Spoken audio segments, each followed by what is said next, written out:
अक्सर राजनीति में जो दिखाई देता है वो होता नहीं है, और जो होता है वो दिखाई नहीं देता। नेताओं का प्रयास ये रहता है कि हम जो करें वो किसी को दिखाई ना दे।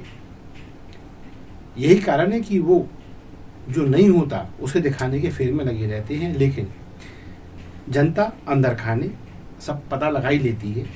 और शायद जनता की इसी धारणा को देखते हुए 70-80 के दशक में एक फिल्म में गाना लिखा गया था, ये जो पब्लिक है ये सब जानती है पब्लिक है। मैं बात कर रहा हूं दिग्विजय सिंह और उनके भाई लक्ष्मण सिंह के संबंधों को लेकर। अभी हाल ही में जब दिग्विजय सिंह जी अपना चुनाव प्रचार कर रहे थे, एक तो विडंबना यह है कि उनको इस बार मतदाताओं से अपने द्वारा की गई उदासीनता की माफी मांगना पड़ रही है। वो ये मान रहे हैं कि हाँ, मैंने अपने क्षेत्र को ध्यान नहीं दिया, मुझे माफ कर दो, ये मेरा आखिरी चुनाव, मुझे जिता दो मुझे। यानी वो अपनी जीत को लेकर आशंकित हैं। यही कारण है कि उन्हें माफी मांगना पड़ रही है और ये कहना पड़ रहा है कि ये मेरा अंतिम चुनाव है, निभा दो। ऐसे में जब वो चुनाव प्रचार के दौरान चाचौड़ा विधानसभा क्षेत्र के आवन इलाके में एक जनसभा को संबोधित कर रहे थे, और तभी उन्होंने कांग्रेस के गारंटी पत्र को लेकर एक सवाल कर दिया। ये अपने पहले कार्यक्रम में बता चुका हूं, लेकिन इस बार उल्लेख करना इसका आवश्यक इसलिए है क्योंकि इसमें नई चीजें, नए कहना चाहिए दृष्टिकोण सामने निकल कर आ रहे हैं। उस जनसभा में उन्होंने जनता से सवाल कर लिया कि क्या आपने कांग्रेस का हमारा गारंटी पत्र पढ़ा है, उसमें कितनी योजनाएं आपके हित में घोषित की गई हैं। तो कोई प्रत्युत्तर से शायद नहीं आया, तो उन्होंने दोबारा कहा अच्छा एक काम करो, किन किन लोगों ने कांग्रेस का गारंटी पत्र नहीं पढ़ा है वो हाथ ऊपर करो। तो भीड़ से जो हाथ ऊपर हुए वो तो समझ में आता है, एक हाथ मंच से ऊपर हो गया और बिल्कुल दिग्विजय सिंह जी के पीछे, जहां पब्लिक सब कुछ आराम से देख पा रही थी। किसका था वो हाथ? वो हाथ था राजगढ़ के पूर्व सांसद, 2 बार के सांसद, चाचौड़ा के विधायक, राहोगढ़ के विधायक, संभवतः वहां की नगर पालिका के अध्यक्ष भी, ऐसे अनेक पदों पर रह चुके वो हाथ लक्ष्मण सिंह जी का था। लक्ष्मण सिंह दिग्विजय सिंह के छोटे भाई। उन्होंने कह दिया कि भाई मैंने कांग्रेस का गारंटी पत्र नहीं पढ़ा। देखिए अब आप इसे लोग हल्के रूप से ले रहे हैं, लें, वो स्वतंत्र हैं, लेकिन एक आदमी जो कांग्रेस पार्टी के मैंडेट पर एक से अधिक बार विधायक चुना गया हो, एक से अधिक बार सांसद चुना गया हो, और नगर पालिका में शायद वो जब बने थे तो मैंडेट नहीं हुआ करता था, लेकिन हाँ, वो कुल मिला के बात यही है कि ऐसा व्यक्ति और जो मंझा हुआ राजनेता हो, वो ये कहे कि मैंने ही अपनी पार्टी के या मैंने अपनी ही पार्टी के गारंटी पत्र को यानी घोषणा पत्र को नहीं पढ़ा, तो किसी का भी विस्मित और भौचक्का का हो जाना तय है। और यही स्थिति दिग्विजय सिंह की मंच पर हो गई। सैकड़ों लोगों के बीच दिग्विजय सिंह का चेहरा देखने लायक था। भौचक्के रह गए वो, कि आपत्ति भी की तो किसने की? सगे भाई ने, छोटे भाई ने, लक्ष्मण सिंह ने। तो वो रोक नहीं पाए अपने आप को। और जैसा कि मैं पहले भी कह चुका हूं कि अब जी मंच पे तो उचित नहीं था कि वो उनको बुरा भला कहें, उनकी मट्टी पलित करें, उनको डांटें, फटकारें, क्या तरीका है तुम्हारा ये बात करने का। हालांकि स्थिति वैसी थी ये कि यदि ये बात कहीं एकांत में की गई होती तो दिग्विजय सिंह का स्वाभाविक जो व्यवहार है वो यही होता कि वो पूछते कि भाई क्या बात है, क्या तरीका है ये बात करने का। अपनी पार्टी के घोषणा पत्र के बारे में ऐसा बोलते हैं क्या? लेकिन चूंकि वहां भीड़ थी, वहां एक कहना चाहिए ना, एक सार्वजनिक स्थल था, तो दिग्विजय सिंह वैसा नहीं कर पाए। उन्होंने बड़ी शालीनता से लक्ष्मण सिंह जी से कहा कि ये मेरी पार्टी का घोषणा पत्र है, इस पर मेरी पार्टी के अध्यक्ष के और महासचिव के हस्ताक्षर हैं और आपको तो इसे पढ़ना चाहिए।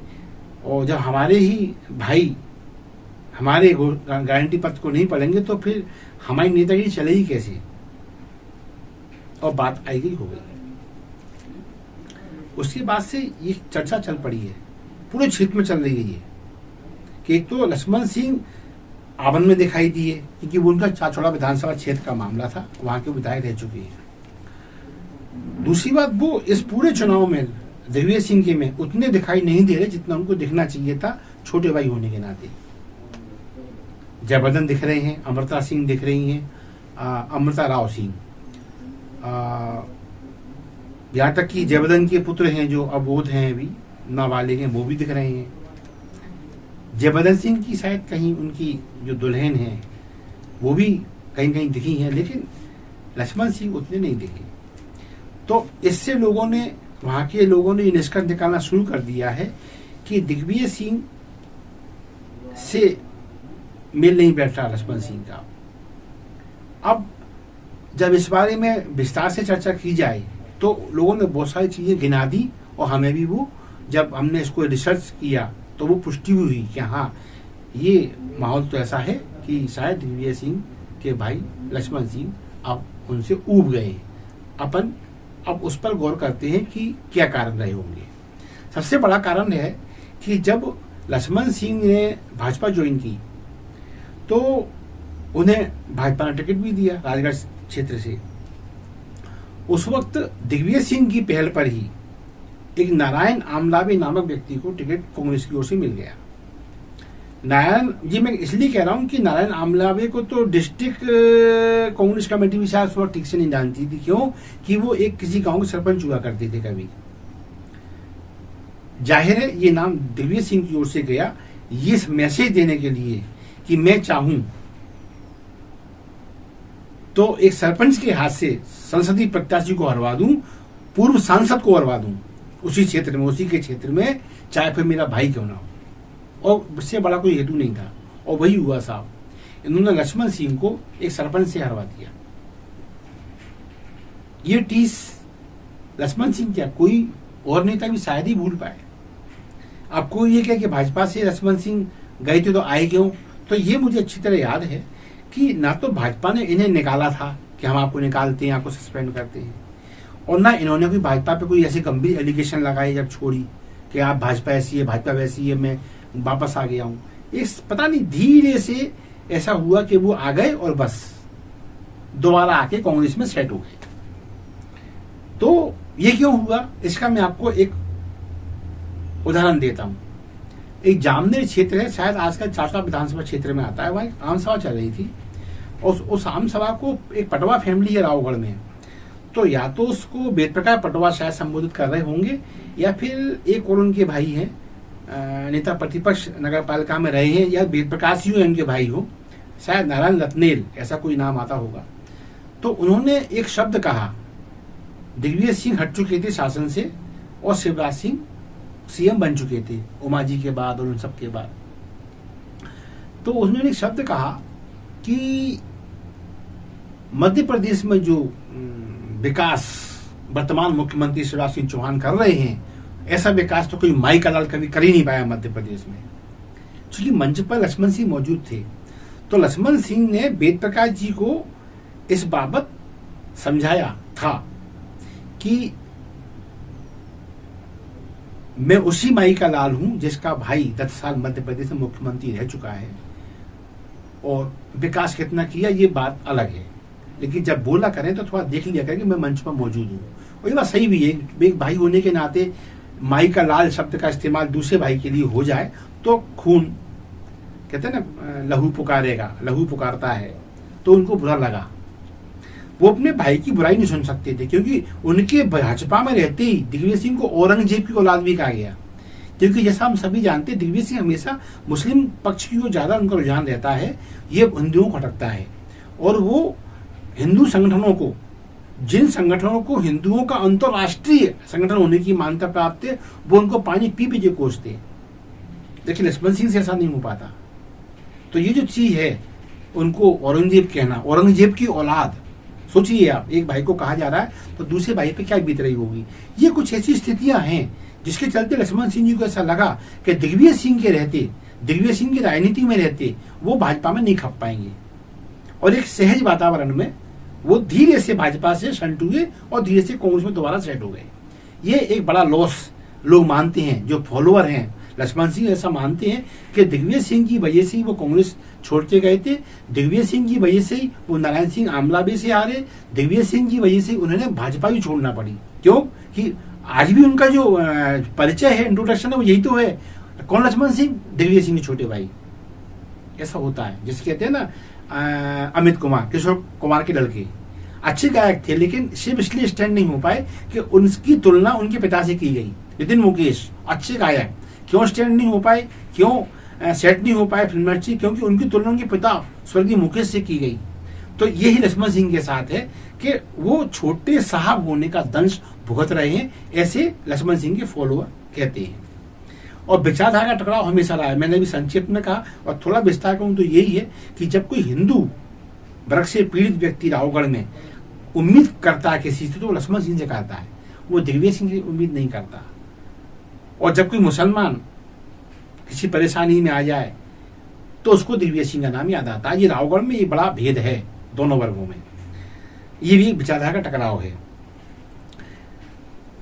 31 दिसंबर जो निकल गया, उस दिन उनका एक बयान आया था। ये सब में संग्रह किया है मैंने भी लोगों के कहने पर। जब उन्होंने बयान दिया था कि ये कांग्रेस राहुल गांधी को इतना हाईलाइट क्यों करती है, जब वो अब की पोस्ट पे है ही नहीं है, तो फिर वो एक साधारण कार्यकर्ता है कांग्रेस के, और एक साधारण कार्यकर्ता को वीआईपी व्यक्ति की तरह लॉन्च करना, उसको बार बार हाईलाइट करना, ये साधारण कार्यकर्ता के साथ में अन्याय है। ये वो कांग्रेस के खिलाफ बोल चुके थे। 13 फरवरी का उनका एक बयान है। उन्होंने कहा था कि जब कांग्रेस ने कहा कि हम बीजेपी के मिशन 29 के खिलाफ अपने युवा वर्ग को उतारेंगे अब चुनाव में, तो वो बोले अच्छा इन डुकरों को मेहनत करना पड़ेगी। डुकरे शब्द, ये डुकरा शब्द बुढ़ापे बूढ़ों को बोला जाता है, डुकरा, जो डुकरा, तो उन्होंने कहा ये डुकरों को मेहनत करना पड़ेगी। तो यानी उन्होंने कांग्रेस कमेटी में जो लोग काबिज थे उनको डुकरा बोल दिया, उनको वृद्ध बोल दिया, जिसमें उनके भाई दिग्विजय सिंह भी शामिल है। अच्छा, 27 जनवरी को उनका बयान आया। ये बयान कैसा था कि ईवीएम को लेकर जो कांग्रेस हमेशा नुक्ताचीनी करती है, तो लक्ष्मण सिंह ने बहुत क्लियर कहा ईवीएम हर जगह गलत नहीं हो सकती, या फिर ईवीएम कहीं कहीं गलत नहीं हो सकती। जहां हम हारे वहां गलत और हम जीते वहां सही, और या फिर हर जगह जरा अपनी कोई गलती निकली तो उन्होंने कहा साहब, तो उन्होंने बताया था उसका कारण कि हम हारते हैं तो इसलिए नहीं कि ईवीएम खराब है, हम इसलिए हारते हैं कि हमारी सांसद निधि की जगह खर्च नहीं होती। तो उन्होंने कांग्रेस की कमियों की ओर इशारा किया। फिर बात आई उनके भाई को बंटाधार क्यों कहा जाता है। देखिए ये बड़ा गंभीर प्रश्न है। सगे भाई के बारे में जिनकी वजह से कांग्रेस छोड़ के भाजपा में गए और जिनकी वजह से भाजपा छोड़ के फिर कांग्रेस में लौटना पड़ा। जब उन दिग्विजय सिंह के बारे में मीडिया ने पूछा कि आपके भाई को बंटाधार क्यों कहा जाता है, तो उन्होंने कहा हाँ ये बात सही है। 20 साल पहले, 20 साल की अब तो काफी समय हो गया, 2003 में वो हारे थे, तब से उनका उस चुनाव में उनको बंटाधार नाम दिया गया था 2003 में। 2023, 24, 21 साल हो गए।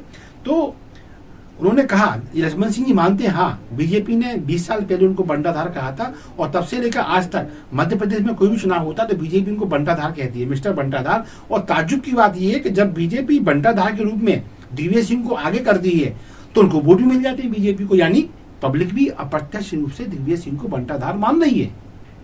तो उन्होंने क्या कहा, इसका हमें स्वयं आकलन करने की आवश्यकता है। देखो उन्होंने बीजेपी को नहीं, उन्हें कोई प्रतिकूल कमेंट नहीं किया। उन्होंने कहा इसलिए हमें आकलन करने की आवश्यकता है, इन्होंने कहा। और इन्होंने ये भी कहा कि जो दलाल आसपास चिपक गए हैं जो हमारे लोगों से, जब वो क्रीमी पोस्ट पर होते हैं, मलाईदार जगहों पर होते हैं, तब जो दलाल चिपके जाते हैं वो दलाल आज भी चिपके हुए हैं। तो जब ऐसी स्थिति है तो फिर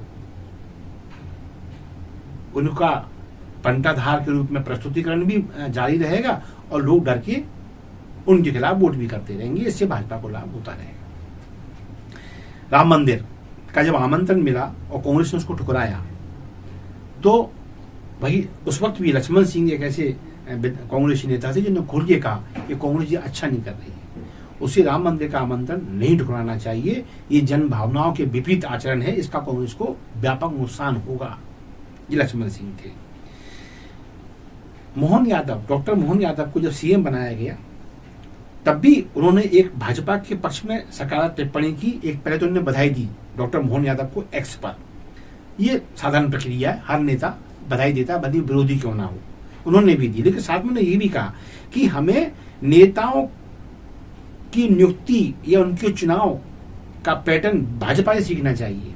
कैसे भाजपा एक साधारण कार्यकर्ता को सीएम बना देती है, कैसे भाजपा एक साधारण व्यक्ति को पीएम बना देती है। इससे पार्टी के लोगों के अंदर एक आस जागती है कि इसका मतलब हम भी कभी भी कुछ भी बन सकते हैं भाजपा में रह के। तो इससे भाजपा को लाभ होता है, उसका कार्यकर्ता उत्साहजनक रूप से पार्टी के लिए काम करता है और पार्टी उनकी जीत जाती है। तो ये चीज उन्होंने कहा कि ये गुण कांग्रेस को भाजपा से सीखने की आवश्यकता है। एक उनका और बयान था जब मुरली मनोहर जोशी राष्ट्रीय अध्यक्ष थे बीजेपी की, और वो एक यात्रा लेकर जा रहे थे, एकता यात्रा कश्मीर में। ये श्रीनगर चौक पर झंडा फहराने की बात थी। तब दिग्विजय सिंह ने उस यात्रा का विरोध किया था, सहज था। वो दिग्विजय सिंह उस वक्त मुख्यमंत्री थे मध्य प्रदेश शासन के और विरोधी नेता थे। तो उन्होंने कहा भी कि ये राजनीतिक लाभ के लिए निकाली गई यात्रा है। इस बाबत जब वो स्वदेश में आए, जब हमारी ओर से उनसे सवाल हुआ कि क्या ये यात्रा राजनीतिक लाभ के लिए निकाली जा रही है, इसमें आपका क्या कहना है? तो उन्होंने बड़ा आश्चर्यचकित जवाब दिया, लेकिन जवाब बड़ा सटीक और शानदार था। इसे हर व्यक्ति को दलगत राजनीति से ऊपर उठकर पढ़ना चाहिए और आकलन करना चाहिए कि विरोधी नेता के सुर कैसे होते हैं और क्यों वो विरोधियों में मित्रवत बना रहता है। लक्ष्मण सिंह ने उस वक्त कहा था कि नेता जो करे वो राजनीति होती है। पहले राजनीति जो राजे रजवाड़े करते थे तो वो राजनीति कहलाती थी, फिर राजा ने की तो राजा की नीति राजनीति। इसी प्रकार लोकतंत्र में जब नेता कुछ करता है तो वो राजनीति कहलाती है, अच्छी राजनीति और खराब राजनीति। अब राजनीति के तहत और राजनीतिक लाभ लेने के लिए कोई काम किया जा रहा है तो हाँ, नेता का हर काम राजनीतिक लाभ के लिए ही होता है। और यदि वो राजनीतिक लाभ के लिए कोई अच्छा काम करता है तो उसकी सराहना होनी चाहिए। ये बड़ा सुंदर जवाब था उनका भाजपा को लेके और उनकी एकता यात्रा को लेकर। तो ये उन्होंने तब कहा जब दिग्विजय सिंह इस यात्रा की आलोचना कर चुके थे एज सीएम। तब लक्ष्मण सिंह जी ने कहा था कि एक अच्छा काम तो है ना, आप क्यों मान लेते हो कि श्रीनगर हमारा है? वहां सरेआम पाकिस्तान जिंदाबाद के नारे लगते, वहां तिरंगा जलाया जाता है, और ऐसी जगह पे यदि भाजपा का कोई नेता झंडा फहराने की हिम्मत दिखा रहा है तो उसकी तारीफ की जानी चाहिए। ऐसे लक्ष्मण सिंह जब, अब मैं घूम के आ रहा हूं वापस, ऐसे लक्ष्मण सिंह जी जब हाल ही में आवन की सभा में दिग्विजय सिंह के सामने मंच पर ये कहते हैं कि मैंने नहीं पढ़ा कौन सा घोषणा पत्र, तो ये बगावती सुर के रूप में से देखा जा रहा है। और लोग मान रहे हैं कि लक्ष्मण सिंह जी की सहन शक्ति अब टूट रही है, उनके धैर्य का घड़ा लगभग भर चुका है और अब वो छलकने लगा है, ऐसी प्रतिक्रियाओं के रूप में। तो जो उनके फॉलोअर्स हैं वो ये मान चुके हैं कि भले ही वो एक छोटे भाई होने के नाते खुलकर बगावत नहीं कर पा रहे, लेकिन जो अनदेखी उनकी होती है लगातार, जो उनको दिग्विजय सिंह से कमतर आंका जाता है राज परिवार में, उससे लक्ष्मण सिंह जी के जो फॉलोअर्स हैं वो आहत हैं। और खुद लक्ष्मण सिंह जी भी अपने आप को इससे आहत महसूस करते हैं, क्योंकि उनके बारे में ऐसा स्थापित कर दिया गया है कि दिग्विजय सिंह चाहते हैं तो वो बन पाते हैं विधायक, दिग्विजय सिंह चाहते हैं तो वो सांसद बन पाते हैं, दिग्विजय सिंह नहीं चाहते हैं तो फिर वो एक सरपंच से भी हार जाते हैं।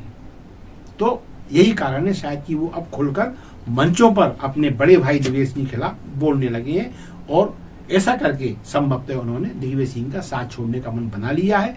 और बीच चुनाव में इस आचरण को सार्वजनिक करने से यही संदेश चला गया है कि वो खुलकर भले ही कुछ ना बोले, लेकिन उन्होंने अपने समर्थकों को इशारा कर दिया है कि अब जिस प्रकार दिग्विजय सिंह ने उन्हें हराकर एक कहना चाहिए अपमानजनक परिदृश्य का निर्माण किया था, उसका बदला लेने का समय आ गया है। अब लक्ष्मण सिंह जी के जो समर्थक हैं उनको चाहिए कि वो भी अब दिग्विजय सिंह जी को एक ऐसा सबक सिखाएं जिससे संदेश चला जाए कि समय हमेशा एक सा नहीं रहता और समय ही बलवान होता है। तो ठीक है, इसी के साथ मैं मोहनलाल मोदी आज कार्यक्रम को विराम दूंगा। और आपको लगता है हमारे कंटेंट अध्ययन को लेकर सामने आते हैं, राष्ट्रवाद से प्रेरित हैं, तो प्लीज इन्हें लाइक दें, अधिक से अधिक शेयर करें। और जैसा मैं हमेशा कहता हूँ, शब्दघोष आपका अपना चैनल है, इसे सब्सक्राइब करें। अधिक से अधिक मित्रों को कहें कि वो शब्दघोष को सब्सक्राइब करना ना भूलें। धन्यवाद। जय हिंद, जय भारत।